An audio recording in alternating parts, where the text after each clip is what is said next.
નમસ્કાર મિત્રો, ઓનલી યોજનામાં આપ સૌ મિત્રોનું સ્વાગત છે। આજે તારીખ 31 ઓક્ટોબર 2025 આજના મહત્વના હવામાન સમાચાર જાણીશું, જેમાં અત્યારે હાલ બપોરના સમયગાળા દરમિયાન ગુજરાતના કયા કયા વિસ્તારોમાં જોવા મળશે ભારે વરસાદ, તેમજ આવતીકાલે હજુ પણ ગુજરાતમાં ભારે વરસાદની શક્યતાઓ છે। આ માવઠાએ ખેડૂતોને પાયમાલ કર્યા છે, ત્યારે છેલ્લા અઠવાડિયાથી વરસાદ વરસી રહ્યો છે, ત્યારે જોઈએ આજે અને આવતીકાલે કયા કયા વિસ્તારોમાં જોવા મળશે ભારે વરસાદ। સૌથી પહેલા આપણે વાત કરીએ અત્યારે હાલ જે સમયગાળા દરમિયાન ખાસ કરીને બપોર પહેલા સૌરાષ્ટ્રના જે વિસ્તારો છે તેની નજીક સિસ્ટમ ક્યાં છે તેની વાત કરીએ તો આ જે ડિપ્રેશન બનેલું છે તે ખાસ કરીને અત્યારે હાલ કહી શકાય જૂનાગઢ, ગીર સોમનાથ, ભાવનગર, અમરેલીની નજીક હોય। મહુવા ઉપર ખાસ અસર આજે પણ થઈ શકે છે। જૂનાગઢ સુધીના વિસ્તારોમાં ભારે વરસાદ પડી શકે, જેમાં કેશોદ, માંગરોળ, વિસાવદર, બગસરા, અમરેલી, સાવરકુંડલા, ધારી, જેતપુર, ઉપલેટા, જૂનાગઢ, કુતિયાણા આ જે બધા વિસ્તારો છે તેમાં હળવાથી ભારે વરસાદ કાલાવડ, શાપર, વેરાવળ, ચોટીલા, રાજકોટ, ગોંડલ, જસદણ, ગઢડા, વલભીપુર, ભાવનગર, શિહોર સુધીના વિસ્તારો હોય। સૌથી વધારે સાવરકુંડલા, પાલીતાણા, તળાજા તેમજ જેસર બગદાણા પંથક અને ઉનાથી તુલસીશ્યામ, રાજુલા અને મહુવા આ જે વિસ્તારો છે જેમાં ભારેથી અતિ ભારે વરસાદ પણ પડી શકે છે। દક્ષિણ ગુજરાતની આપણે વાત કરીએ તો દક્ષિણ ગુજરાતમાં કોસંબા, વંકલ, સુરત, બારડોલી, તાપી તેમજ જે નવસારી આજુબાજુના જે વિસ્તારો છે બિલીમોરા, વલસાડ, વાંસદા, ડાંગ, સાપુતારા, ભવનાથ, અંબોશી, વાપી, ખાડોલી, કપરાડા, વાની આ બધા વિસ્તારોમાં વરસાદની સંભાવના છે। બંગાળની ખાડીનું વાવાઝોડું વિપરીત દિશાની અંદર એટલે કે ગુજરાત તરફ આવવાને બદલે નેપાળ તરફ ગયું છે, જેના કારણે ગુજરાત માટે તેનો કોઈ ખતરો નથી। સોશિયલ મીડિયામાં તેની અફવાઓ ચાલી રહી છે, તેની ઉપર ધ્યાન ન આપવું। આજે બપોરના 12 વાગ્યાના સમયગાળાની અપડેટ જોઈએ, જેમાં મહુવાના જે વિસ્તારો છે જેમાં ભયંકર વરસાદ પીપાવાવ, રાજુલા, મહુવાના વિસ્તારો તમામ તેમજ જેસર પંથક, તળાજા પંથક, સાવરકુંડલા આ બધા જે વિસ્તારો છે અલંગ, ગારિયાધાર, પાલીતાણા તેમજ ભાવનગર, ઘોઘા સુધીના વિસ્તારોમાં ભારે વરસાદ પડી શકે। સાથે સાથે ગીર સોમનાથના વિસ્તારોની વાત કરીએ તો તુલસીશ્યામ, કોડીનાર, ઉના, સાવરકુંડલા, ધારી, વિસાવદર સાઈડના વિસ્તારો હોય, તેમજ રાજકોટ, ગોંડલ સાઈડના જે વિસ્તારો છે સુરેન્દ્રનગર, બોટાદ, જસદણ, અમરેલીના તમામ વિસ્તારો, વલભીપુર, ઉમરાળા સાઈડના વિસ્તારો હોય। સાથે સાથે દક્ષિણ ગુજરાતમાં પણ આજે તીવ્રતા વચ્ચે ભરૂચ, નર્મદા, સુરત, તાપી તેમજ વલસાડ, નવસારી અને ડાંગ જિલ્લાના જે મોટા ભાગના વિસ્તારો છે વાપી, ખાડોલી, કપરાડા, વાની આ બધા વિસ્તારોની અંદર સૌથી વધારે વરસાદ જોવા મળશે। વાત કરીએ બપોર પછી 3 થી 5ના જે સમયગાળો છે તે દરમિયાન ખાસ કરીને સૌરાષ્ટ્રમાં વેરાવળ હોય, કોડીનાર હોય, ઉના હોય, તુલસીશ્યામ હોય, રાજુલા, મહુવા, સાવરકુંડલા, ધારી, વિસાવદર સાઈડના જે વિસ્તારો છે બગસરા, અમરેલી, બાબરા, વલભીપુર, ભાવનગર, શિહોર, પાલીતાણા, તળાજા, ગારિયાધાર, જેસર બગદાણા પંથકના જે વિસ્તારો છે દાહોદ, ગોધરા અને વડોદરા, સુરત, વલસાડ, નવસારી, ડાંગ, તાપી આ બધા વિસ્તારોમાં પણ વરસાદ આપણને જોવા મળશે।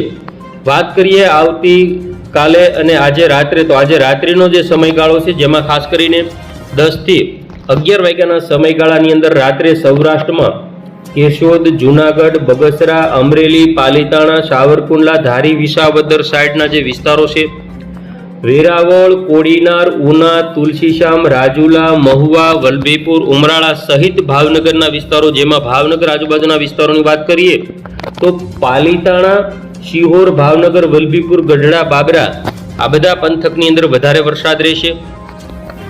મધ્ય ગુજરાતમાં વાત કરીએ તો ખાંભા, તારાપુર તેમજ ખંભાત, વડોદરા, કરજણ, ડભોઈ, છોટાઉદેપુર, બોડેલી, જંબુસર આજુબાજુના વિસ્તારો હોય, તેમજ દહેજ આજુબાજુના જે વિસ્તારો છે તેમાં પણ વધારે વરસાદની સંભાવના છે। દહેજ, કોસંબા તેમજ વંકલ સાઈડના જે વિસ્તારો છે ભરૂચ, ડેડિયાપાડા, ઉંબરપાડા તેમજ સુરત, નવસારી, બિલીમોરા, વાંસદા, ડાંગમાં પણ વરસાદ પડવાની સંભાવના છે। 1 તારીખની અપડેટ જોઈએ, શનિવારે વહેલી સવારે 7 વાગ્યાના સમયગાળા દરમિયાન સિસ્ટમ મધ્ય ગુજરાત તરફ બોટાદ, બરવાળા, વલભીપુર, ગઢડા, સિહોર, ઘોઘા, દહેજ, ભરૂચ, સિનોર, કરજણ, જંબુસર સાઈડના વિસ્તારો હોય, તારાપુર, ધોળકા, આણંદ, ડાકોર, સાંપાનેર, વડોદરા, દાહોદ, ગોધરાના વિસ્તારો હોય, સુરત, વલસાડ, નવસારી, ડાંગ, તાપીના વિસ્તારો હોય તેમાં પણ વરસાદ પડવાની સંભાવના છે. વાત કરીએ 1 તારીખ બપોર પછીનો જે સમયગાળો છે, જેમાં યુરોપિયન મોડલ અનુસાર જે આ ડિપ્રેશન સિસ્ટમ છે તે ગુજરાતની એકદમ નજીક છે, ત્યારે પોરબંદર, જુનાગઢ, રાજકોટ, બોટાદ, ભાવનગર, અમરેલી, ગીર સોમનાથ, સુરત, વડોદરા, દાહોદ, વલસાડ, નવસારી, ડાંગ, તાપી કે જેમાં પવન સાથે પણ વરસાદ પડી શકે છે. પવનની ઝડપની પણ આપણે વાત કરીશું. 2 તારીખે પણ બપોર સુધી વરસાદની તીવ્રતા રહેશે. 3 તારીખે યુરોપિયન મોડલ અનુસાર મહુવા, રાજુલા, ઉના, સાવરકુંડલા, ધારી, વિસાવદર, તળાજા, મહુવા, જેસર, બગદાણા, વડોદરા સાઈડના વિસ્તારો હોય, દક્ષિણ ગુજરાતના વિસ્તારો હોય તેમાં તીવ્રતા રહેશે. 4 તારીખથી વાતાવરણ સંપૂર્ણપણે ખુલ્લું થશે. જીએફએસ મોડલની વાત કરીએ તો ખાસ કરીને આજે જીએફએસ મોડલ અનુસાર બપોર સુધીની અંદર જામનગર, દેવભૂમિ, દ્વારકા, જૂનાગઢ સાઈડના વિસ્તારો તરફ સિસ્ટમ બતાવાઈ રહી છે. બપોર સુધી અને બપોર પછી સૌરાષ્ટ્રના મોટાભાગના વિસ્તારોમાં વરસાદ રહેશે. આવતીકાલે પણ સમગ્ર સૌરાષ્ટ્ર અને દક્ષિણ ગુજરાતમાં વરસાદ જારી રહેશે. 2 તારીખની વાત કરીએ તો તેમાં પણ કચ્છના જે વિસ્તારો છે જેમાં પણ વરસાદ છૂટો છવાયો રહેશે. 3-4 તારીખ સુધી આ રીતે વરસાદ જોવા મળશે અને 4 તારીખ અને 5 તારીખમાં ઉત્તર ગુજરાતના જે વિસ્તારો છે જેમાં ખાસ કરીને વરસાદ પડવાની શક્યતાઓ 4 તારીખની અંદર ઉત્તર ગુજરાત, મધ્ય ગુજરાતના જે વિસ્તારો છે સુઈગામ, પાલનપુર હોય, ડુંગરપુર હોય, મહેસાણા હોય, પાટણ હોય, અરવલ્લી હોય, સાબરકાંઠા હોય, અમદાવાદ, ગાંધીનગર, ખેડા, આણંદ, સુરેન્દ્રનગર, દાહોદ, ગોધરા આ બધા વિસ્તારોમાં વરસાદ જોવા મળશે.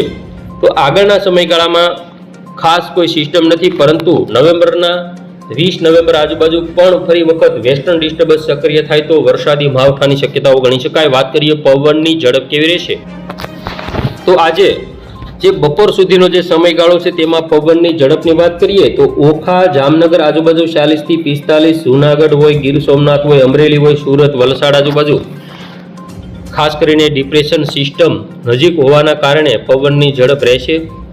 આવતીકાલે 1 તારીખની અંદર પણ સિસ્ટમ નબળી પડશે, ત્યારે પણ કેટલાક વિસ્તારોમાં 40 થી 42ની પવનની ઝડપ નોર્મલ કહી શકાય તેવી પવનની ઝડપ રહેશે. હવે આપણે 850 SPA ઉપરનો જે 60 છે તેની વાત કરીએ તો સૌરાષ્ટ્રના જે આ વિસ્તારો છે ગીર સોમનાથ, અમરેલી, ભાવનગર તેની નજીક આ સિસ્ટમ હોવાના કારણે ભેજનું પ્રમાણ છે તે પણ વધુ આપણને જોવા મળે છે, જેના કારણે આ જે બધા વિસ્તારો છે જેમાં વરસાદ પડવાની સંભાવના છે, કારણ કે ભેજનું જે પ્રમાણ છે તે 90% સુધીનું છે. પવનની ઝડપ નોર્મલ જેવી છે. તો આ જે વિસ્તારો છે સૌરાષ્ટ્રના કે જેની અંદર વરસાદ પડવાની શક્યતાઓ રહેલી છે, જેમાં અમરેલી હોય, ભાવનગર હોય, ગીર સોમનાથના વિસ્તારો હોય, ખાસ મહુવા આજુબાજુના વિસ્તારોનો સમાવેશ થાય છે. આગળ વાત કરીએ આપણે બપોર પછીનો જે સમયગાળો છે તેમાં કેવી શક્યતાઓ રહેશે તો બપોર પછીનો જે સમયગાળો છે તેમાં તેની જે તીવ્રતા છે તે બોટાદ, ભાવનગર, અમરેલી, પોરબંદર સુધીના જે આ સૌરાષ્ટ્રના વિસ્તારો છે તેમજ દક્ષિણ ગુજરાતના જે આ વિસ્તારો છે તેમાં રહેશે. પવનની ઝડપ ખાસ રહેશે 40 થી 45 સુધીની કોઈ વિસ્તારોમાં આ રીતે જોટાના પવનો ફૂંકાઈ શકે. આ જે ડિપ્રેશન સિસ્ટમ છે તેનો જે ટ્રફ છે તે સૌરાષ્ટ્રના મોટાભાગના વિસ્તારો તરફ આપણને જોવા મળી રહ્યો છે, જેના કારણે ગુજરાતની અંદર ખાસ કરીને આપ જોઈ શકો આ અહીં સિસ્ટમ હોય તો તેનો જે આ ટ્રફ રેખાઓ છે તે આ રીતે પસાર થઈ રહી હોય, ગુજરાતની નજીક હોય, ગુજરાતમાં વરસાદ પડવાની શક્યતાઓ છે. તો આગામી સમયમાં હજુ 2 દિવસ એટલે કે 31 તારીખ આજે, આવતીકાલે 1 તારીખ આ 2 દિવસ ખાસ વરસાદની શક્યતાઓ ગણી શકાય. તો ખેડૂત મિત્રો આ હતા મહત્વના હવામાન